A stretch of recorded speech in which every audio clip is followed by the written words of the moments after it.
결혼 첫날 밤 신부가 이불을 들추자 거기에는 남편이 아닌 거대한 구렁이가 또아리를 틀고 있었습니다. 비명을 지르며 도망칠 만도 한 상황에서 셋째 딸은 떨리는 손으로 이불을 다시 덮었습니다. 그리고 그 옆에 누웠습니다. 세상 어느 신화에도 어느 민담에도 없는 장면입니다. 괴물 신랑을 맞이한 신부가 도망치지 않고 그 곁에 눕는다는 것. 한국의 구렁덩덩 신선비 설화는 바로 이 충격적인 장면에서 시작됩니다. 그리스 신화의 푸시케도 유럽의 미녀도 처음에는 괴물 신랑을 두려워했습니다. 그러나 한국의 셋째 딸은 달랐습니다. 이 차이가 무엇을 의미하는지 이제 그 천년의 비밀을 들려드리겠습니다. 옛날 어느 마을에 나이가 들도록 자식이 없는 부부가 살았습니다. 아내는 매일 정화수를 떠놓고 하늘에 빌었습니다. 삼신에게 빌고 부처님에게 빌고 산신령에게 빌었습니다. 10년을 빌었습니다. 마침내 태기가 있었습니다. 부부는 기뻐 어쩔 줄을 몰랐습니다. 그러나 10달 후 태어난 것은 사람이 아니었습니다. 커다란 구렁이였습니다. 구불구불한 비늘, 차가운 눈동자, 갈라진 혀를 날름거리며 세상에 나온 것은 뱀이었습니다. 어머니는 처음에 기절했습니다. 아버지는 몽둥이를 들었습니다. 괴물을 때려 죽이려 했습니다. 그런데 그 순간 구렁이가 눈물을 흘렸습니다. 두 줄기 눈물이 비늘을 타고 흘러내렸습니다. 아버지는 몽둥이를 떨어뜨렸습니다. 10년을 빌어 얻은 자식이었습니다. 모습이 뱀이라 한들 어찌 버릴 수 있겠습니까? 부부는 구렁이를 키우기로 했습니다. 항아리 안에 넣어두고 밥을 주고 말을 걸었습니다. 구렁이는 쌩쌩 소리를 내며 대답했고 해가 갈수록 자라서 항아리를 채우고도 남았습니다. 10여 년이 지났습니다. 어느 날 구렁이가 말했습니다. 어머니, 저를 이웃집 딸에게 장가 보내주세요. 어머니는 놀랐습니다. 뱀의 입에서 사람 말이 나왔기 때문이 아니었습니다. 이미 뱀이 말을 한다는 것은 알고 있었습니다. 놀란 것은 뱀이 장가를 가겠다는 것이었습니다. 이웃집에는 세 딸이 있었습니다. 큰 딸은 영리했고 둘째 딸은 아름다웠으며 셋째 딸은 마음씨가 고왔습니다. 어머니는 난처했지만 아들의 청을 거절할 수 없어 이웃집으로 향했습니다. 이웃집 주인은 혼의 소식에 화를 냈습니다. 뱀에게 딸을 시집 보내라니 그게 말이 되느냐? 그러나 어머니는 돌아가지 않았습니다. 문턱에 앉아 사흘 밤낮을 빌었습니다. 마침내 이웃집 주인이 물러섰습니다. 단 딸들에게 직접 물어보겠다고 했습니다. 큰딸을 불러 물었습니다. 이웃집 뱀에게 시집 가겠느냐? 큰딸은 펄쩍 뛰었습니다. 차라리 죽겠습니다. 둘째 딸도 마찬가지였습니다. 뱀과 살 바에는 물에 빠지겠습니다. 그런데 셋째 딸의 대답은 달랐습니다. 아버지가 원하시면 가겠습니다. 아버지는 놀랐습니다. 왜 뱀에게 시집 가겠다는 거냐? 셋째 딸이 대답했습니다. 아버지께서 허락하신 혼인이라면 상대가 누구든 저는 따르겠습니다. 그리고 덧붙였습니다. 10년을 빌어 얻은 자식이라면 분명 하늘이 내린 것일 테니까요. 혼례가 치러졌습니다. 신랑은 항아리에 담겨왔습니다. 하객들은 수군거렸고 언니들은 코웃음을 쳤습니다. 첫날 밤 셋째 딸은 떨리는 가슴을 안고 신방에 들어갔습니다. 이불을 들추자 거대한 구렁이가 또아니를 틀고 있었습니다. 셋째 딸은 비명을 지르지 않았습니다. 대신 이불을 덮고 그 옆에 누웠습니다. 그 순간 놀라운 일이 벌어졌습니다. 스르륵 소리가 나더니 구렁이가 허물을 벗기 시작했습니다. 비늘이 벗겨지고 꼬리가 사라지고 그 안에서 아름다운 청년이 나타났습니다. 달빛 아래 드러난 그의 얼굴은 세상 어느 남자보다 잘생겼습니다. 청년이 말했습니다. 나는 원래 하늘에서 내려온 선비입니다. 죄를 지어 뱀의 몸으로 태어났습니다. 당신이 나를 받아들여 주었으니 이제 낮에는 뱀으로 밤에는 사람으로 살 수 있습니다. 기이한 결혼 생활이 시작되었습니다. 낮에 남편은 항아리 안에서 뱀으로 지냈고 밤이 되면 허물을 벗고 아름다운 선비가 되었습니다. 셋째 딸은 행복했습니다. 비록 남들에게 말할 수 없는 비밀이었지만 밤마다 만나는 남편은 세상에서 가장 다정한 사람이었습니다. 둘 사이에 아이가 태어났습니다. 아이는 온전한 사람이었고 건강하게 자랐습니다. 이웃 사람들은 의아해했습니다. 뱀과 결혼한 여자에게 어떻게 인간 아이가 태어날 수 있을까? 셋째 딸은 그저 웃기만 했습니다. 어느 날 뱀신랑이 말했습니다. 나는 과거를 보러 떠나야 합니다. 당신에게 부탁할 것이 있습니다. 그는 뱀 허물을 건네주었습니다. 이 허물을 잘 간수해 주십시오. 절대로 태우거나 남에게 보여서는 안 됩니다. 100일 후에 돌아오겠습니다. 그때까지 이 허물만 무사하면 나는 영원히 인간의 몸으로 살 수 있습니다. 셋째 딸은 맹세했습니다. 목숨 걸고 지키겠습니다. 뱀신랑은 떠났고 셋째 딸은 허물을 깊이 숨겨두었습니다. 문제는 언니들이었습니다. 큰언니와 둘째 언니는 동생의 행복을 시기했습니다. 뱀과 결혼한 주제에 어째서 저렇게 행복해 보이는 거지? 분명 뭔가 비밀이 있을 거야. 언니들은 동생 집에 놀러 왔습니다. 이런저런 이야기를 나누다가 언니들이 물었습니다. 남편은 어디 있니? 셋째 딸은 과거 보러 갔다고 둘러댔습니다. 하지만 언니들은 의심을 거두지 않았습니다. 며칠 후 언니들이 다시 찾아왔습니다. 이번에는 술을 가져왔습니다. 오랜만에 자매끼리 한잔하자. 셋째 딸은 술을 잘 마시지 못했지만 언니들의 성화에 몇 잔 받아 마셨습니다. 취기가 오르자 말이 헐거워졌습니다. 언니들이 교묘하게 질문했고 셋째 딸은 무심코 허물 이야기를 해버렸습니다.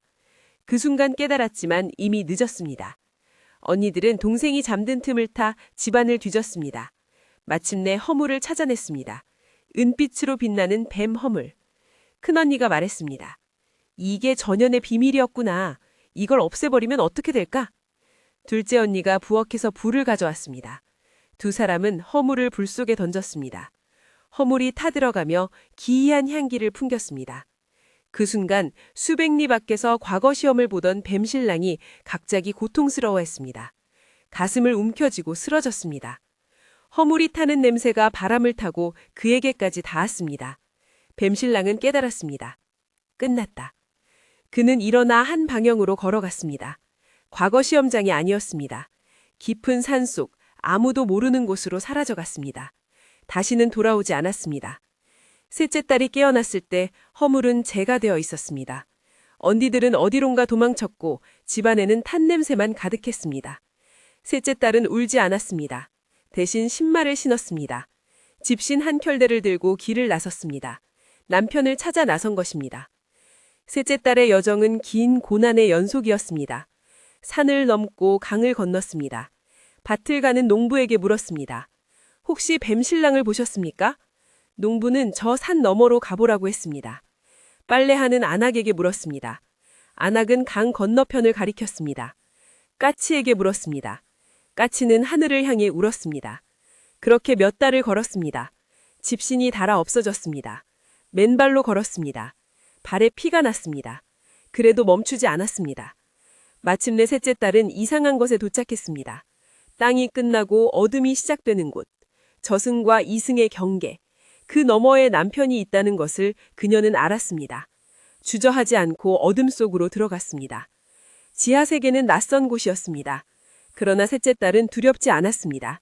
오직 남편을 찾겠다는 일념뿐이었습니다. 드디어 남편을 찾았습니다. 그러나 남편 옆에는 다른 여자가 있었습니다. 지하세계의 여인이었습니다. 뱀신랑은 인간 세계로 돌아갈 수 없게 된 뒤 이곳에서 새로운 삶을 시작한 것입니다. 셋째 딸의 가슴이 찢어졌습니다. 그러나 포기하지 않았습니다. 남편이 자신을 알아볼 수 있도록 노래를 불렀습니다. 먼 연달 첫날 밤에 불렀던 노래. 남편의 눈이 흔들렸습니다. 지하세계의 여인이 나섰습니다. 당신이 본처라면 나와 내기를 하시오. 이기면 남편을 돌려주겠소. 셋째 딸은 받아들였습니다. 첫 번째 내기는 물깃기였습니다. 누가 더 빨리 샘에서 물을 길어오느냐. 지하세계의 여인은 날쌘 걸음으로 뛰어갔습니다. 그러나 셋째 딸 앞에 작은 새가 나타났습니다. 셋째 딸이 길을 오면서 먹을 것을 나눠줬던 새였습니다. 새가 물항아리를 물고 날아가 먼저 물을 담아왔습니다. 첫 번째 내기에서 셋째 딸이 이겼습니다. 두 번째 내기는 호랑이 눈썹 가져오기였습니다. 산속 호랑이의 눈썹을 뽑아오라는 것이었습니다. 불가능해 보이는 과제였습니다. 그러나 셋째 딸은 망설이지 않고 호랑이 굴로 향했습니다. 굴 앞에서 그녀는 호랑이에게 말했습니다. 저는 남편을 찾으러 왔습니다. 남편을 되찾으려면 당신의 눈썹이 필요합니다. 호랑이가 으르렁거렸습니다. 셋째 딸은 물러서지 않았습니다. 호랑이는 그녀의 눈을 들여다보았습니다. 거기에는 두려움 대신 사랑이 있었습니다. 호랑이는 고개를 숙였습니다. 눈썹 하나를 뽑아가라. 네 사랑이 대단하구나. 셋째 딸은 호랑이 눈썹을 가져왔습니다. 두 번째 내기에서도 이겼습니다.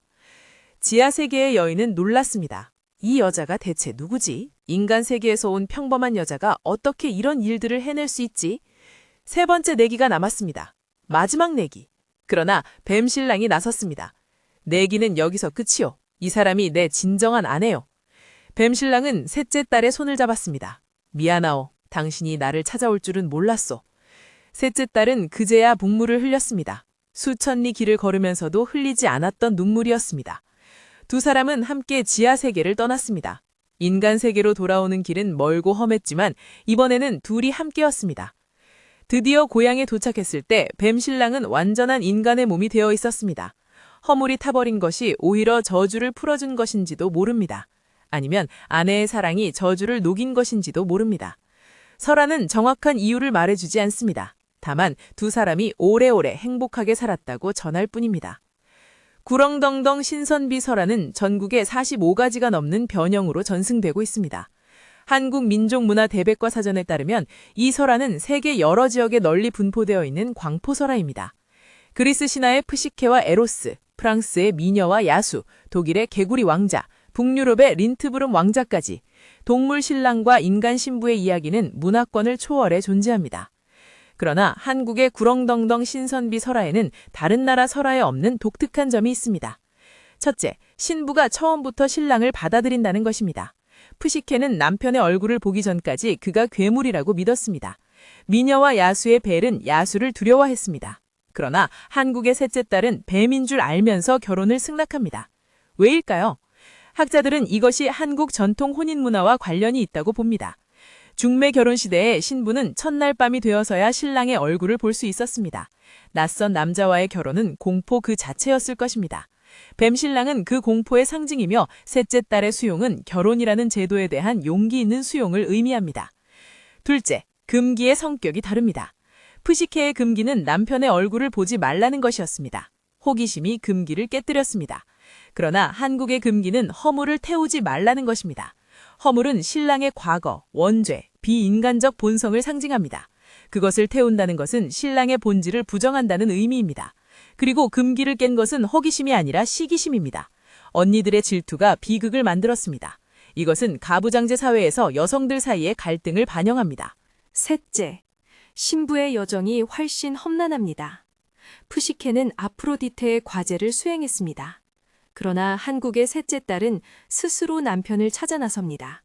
아무도 도와주지 않는 여정입니다. 산을 넘고 강을 건너고 저승까지 들어갑니다. 그리고 새로운 여인과 경쟁해야 합니다. 이 여정은 바리대기 공주의 저승 여행, 자청비의 시련과 맥을 같이 합니다. 한국 서사문학에 뿌리 박힌 여성 순환담의 전형입니다. 뱀은 한국 전통 문화에서 이중적 의미를 가집니다. 한국민족문화대백과 사전에 따르면 뱀은 불사, 풍요, 다산의 상징입니다. 허물을 벗고 다시 태어나는 뱀은 죽음과 부활의 신비를 품고 있습니다. 동시에 뱀은 집안의 수호신이기도 했습니다. 업구렁이라 불리는 뱀을 집안에서 모시면 재물이 늘어난다고 믿었습니다. 제주도에서는 뱀을 신으로 숭배하여 죽이지 않았습니다. 김정웅의 제주 풍토록에는 뱀이 보이면 술을 뿌려 물러가게 하고 죽이지 않는다는 기록이 있습니다. 구렁이가 오랜 세월이 지나면 용이 된다는 믿음도 있었습니다. 뱀신랑 설화의 구렁이는 사실 용이 되기 전에 신성한 존재입니다. 하늘에서 내려왔다가 죄를 지어 뱀으로 태어났다는 설정은 신성한 존재의 추락과 구원이라는 보편적 테마를 담고 있습니다. 셋째 딸의 사랑은 그 구원의 열쇠입니다. 극작가 오영진은 뱀신랑 설화에서 소재를 가져와 희곡 맹진사댁 경사를 썼습니다. 1943년에 발표된 이 작품은 한국 전통 혼인 풍습의 모순과 인간의 허영을 풍자합니다. 외모나 가문에 매달리는 어리석음, 겉과 속이 다른 위선을 비판합니다. 뱀신랑 설화의 핵심 메시지인 겉모습이 아닌 본질을 보라를 현대적으로 재해석한 것입니다. 이 작품은 1956년 영화 시집가는 날로 만들어져 아시아 영화제 희극상을 수상했습니다.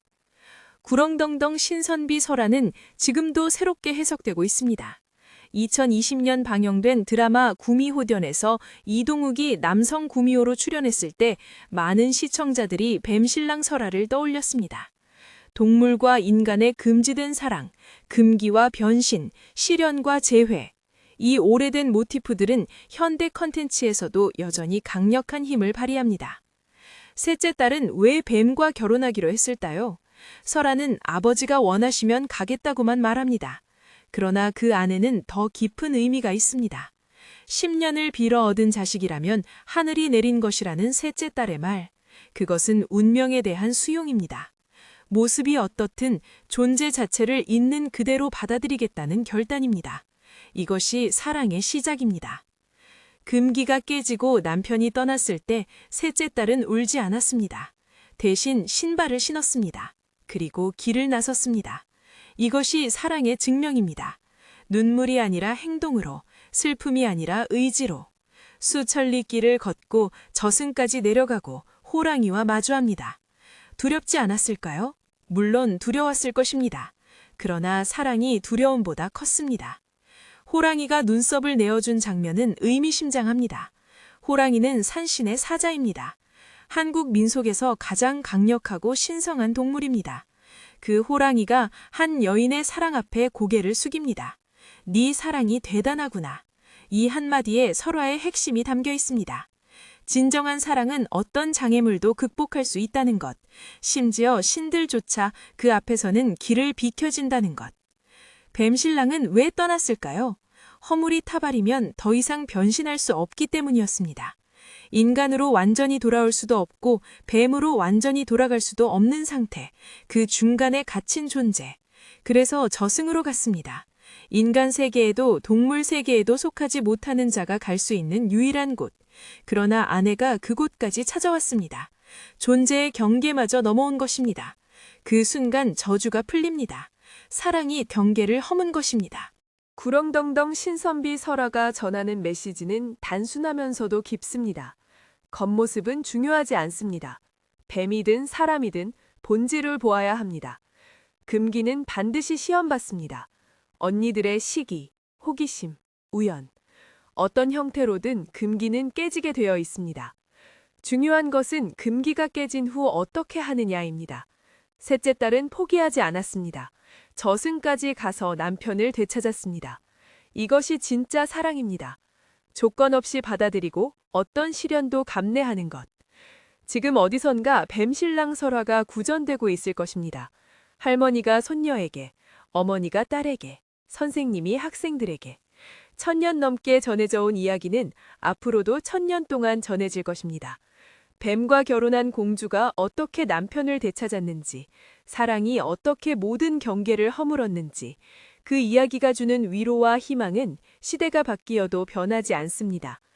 어쩌면 우리 모두는 뱀신랑일지도 모릅니다. 어딘가에 허물을 숨기고 밤에만 본 모습을 드러내는 존재. 누군가가 그 허물죄 우리를 받아들여 주기를 기다리는 존재. 그리고 어쩌면 우리 모두는 셋째 딸일지도 모릅니다. 사랑하는 사람을 찾아 어둠 속을 걸어가는 존재. 호랑이 앞에서도 물러서지 않는 존재.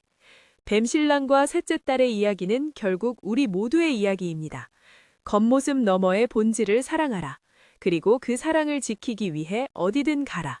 이것이 1000년 전 우리 조상들이 남긴 사랑의 지혜입니다.